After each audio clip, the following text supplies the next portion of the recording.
Kilogram द्रव्यमान पर लगने वाला कोई बल, जो हमें m का मान दिया गया वो 20 किलोग्राम दिया गया है, इसके वेग को 5 मीटर प्रति सेकेंड से 2 मीटर प्रति सेकेंड में परिवर्तित कर देता है। यानी कि प्रारंभिक वेग को u से लिखते हैं, तो u का मान हमको दे रहा है 5 मीटर प्रति सेकेंड। अंतिम वेग v कितना हो रहा है, यह 2 मीटर प्रति सेकेंड। बल द्वारा किए गए कार्य का परिकलन कीजिए, यानी W का मान हमको ज्ञात करना है।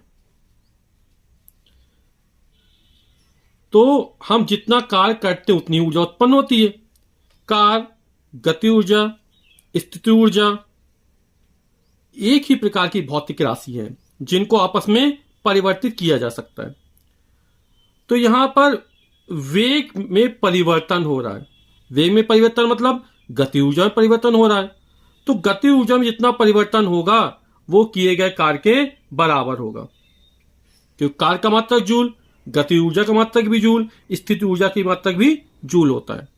तो किया गया कार्य किसके बराबर होगा, गति ऊर्जा में परिवर्तन के बराबर होगा।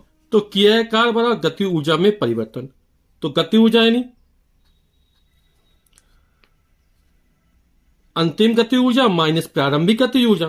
तो अंतिम गति ऊर्जा का सूत्र तो 1/2 m और v स्क्वायर। तो अंतिम वेग v है तो हाफ एम वी स्क्वायर हो जाएगा, माइनस प्रारंभिक गति ऊर्जा 1/2 m और प्रारंभिक वेग हमको u दिया गया है तो 1/2 m u स्क्वायर हो जाएगा।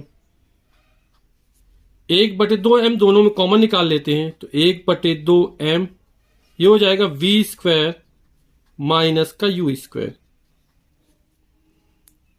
मान रख देते 1/2 m का मान हमको 20 किलोग्राम दिया गया है तो m की जगह 20 तक दिया, v स्क्वायर, v का मान 2 है तो 2 का वर्ग माइनस u का मान 5 दिया है तो 5 का वर्ग,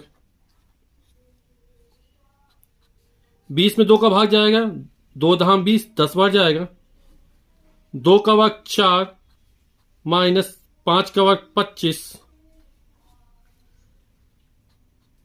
10 और 4 माइनस 25 यानी माइनस का 21 हो जाएगा। 21 दहाम 210 यानी माइनस का 210 और ऊर्जा या कार्य का मात्रक जूल होता है तो ये हो जाएगा जूल। तो यहां पर जो किया गया कार्य W निकला उसका मान ऋणात्मक निकला, माइनस निकला। तो माइनस चिन्ह यह प्रदर्शित कर रहा है कि वस्तु का वेग क्या हो, लगातार कम होता चला जा रहा है ना।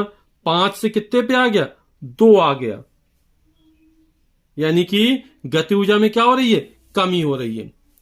तो W का मान -210 जूल।